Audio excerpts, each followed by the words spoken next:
Let me first of all wish each and every one of you a happy Thanksgiving. And today I'd like to speak to that very subject. The tradition of Thanksgiving as a time to focus on God and His blessing dates back almost 4 centuries in America. While such celebrations occurred at Cape Henry, Virginia as early as 1607, it is from the Pilgrims that we derive the current tradition of Thanksgiving.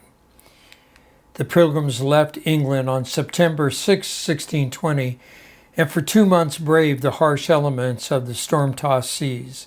After disembarking at Plymouth Rock, they had a prayer service and began building hastily shelters. But unprepared for the harsh New England winter, nearly half died before spring. Yet, persevering in prayer and assisted by helpful Indians, they reaped a bountiful harvest the following summer. The grateful Pilgrims then declared a 3-day feast in December of 1621 to thank God and to celebrate with their Indian friends America's first Thanksgiving festival. This began an annual tradition in the New England colonies that slowly spread into other colonies. The first national Thanksgiving occurred in 1789.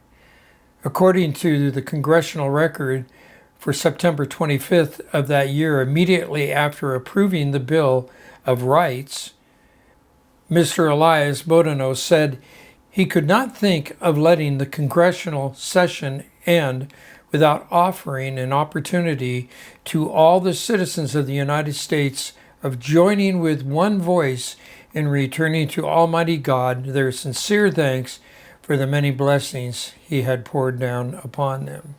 The national Thanksgiving proclamations occurred sporadically following this one, and most official Thanksgiving observances still occurred only at the state level. Much of the credit for the adoption of an annual national Thanksgiving may be attributed to Mrs. Sarah Joseph Hale, the editor of Godey's Lady Book. For 30 years, she promoted the idea of a national Thanksgiving Day, contacting president after president until Abraham Lincoln responded in 1863 by setting aside the last Thursday of November, declaring, "We often forget the source from which the blessings of fruitful years and healthful skies come. No human wisdom hath devised, nor hath any mortal hand worked out these great things. They are the gracious gift of the Most High God. I therefore invite my fellow citizens in every part of the United States to observe the last Thursday of November as a day of thanksgiving and praise to our beneficent Father who dwelleth in the heavens." So for the next 75 years, presidents followed Lincoln's precedent, annually declaring a national Thanksgiving Day. Then in 1941, Congress permanently established the fourth Thursday of each November as a national holiday. But let me ask you a question. Have we forgotten? Especially those of us who have been regenerated by His Spirit and know Him personally, have we become complacent in our thanksgiving? Are we much like what's described in Romans chapter 1, verses 20 and 21, where I read, "For His invisible attributes, namely His eternal power and divine nature, have been clearly perceived ever since the creation of the world in the things that have been made. So they are without excuse. For although they knew God, they did not honor Him as God or give thanks to Him, but they became futile in their thinking, and their foolish hearts were darkened." So, have we come to live in a nation that is described as we read in the verses that we just read? We know about God, but no longer honor Him as God, and as a result are unthankful and our foolish hearts have become darkened? Hopefully, you are thankful for our families, our nation, your salvation, your job, etc. And there is more than lip service in our thankfulness to God for His provisions and His blessings. Psalm 103 verse 2 says, "Bless the Lord, O my soul, and forget not all of His benefits."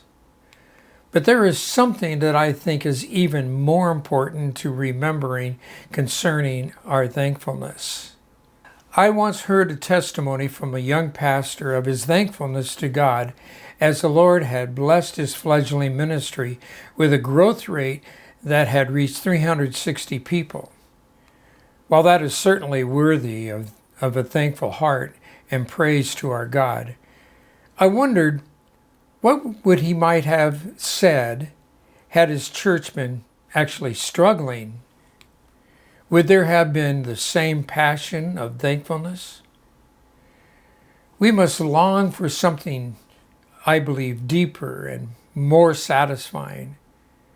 And as a believer, I have long recognized the hand of God in the affairs of men.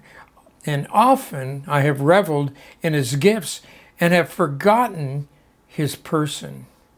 Happiness and satisfaction, it seems, are primarily found in His provision, instead of seeing it as found simply in His person. The Westminster Confession of Faith states, "The chief end of man is to glorify God and enjoy Him forever." Let me change that just a little bit and put it this way. The chief end of man is to glorify God by enjoying Him forever. Psalm 37 verse 4 says, "Delight yourself in the Lord, and He will give you the desires of the heart." Psalm 42 verses 1 and 2, "As a deer pants for flowing streams, so pants my soul for you, O God. My soul thirsts for God, for the living God. When shall I come and appear before God?" And then in Psalm 63 verse 1, "O God, you are my God. Earnestly I seek you. My soul thirsts for you. My flesh faints for you, as in a dry and weary land where there is no water."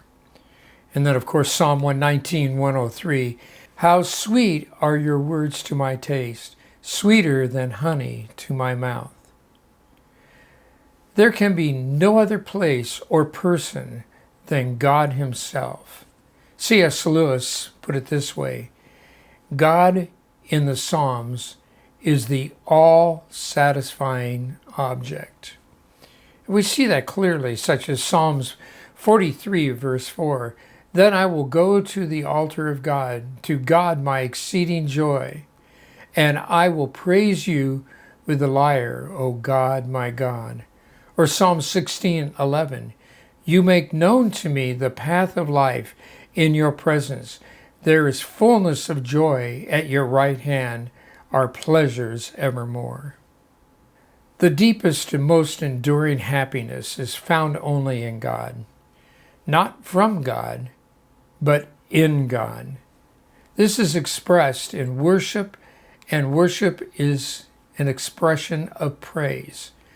Praise is to speak what we care about.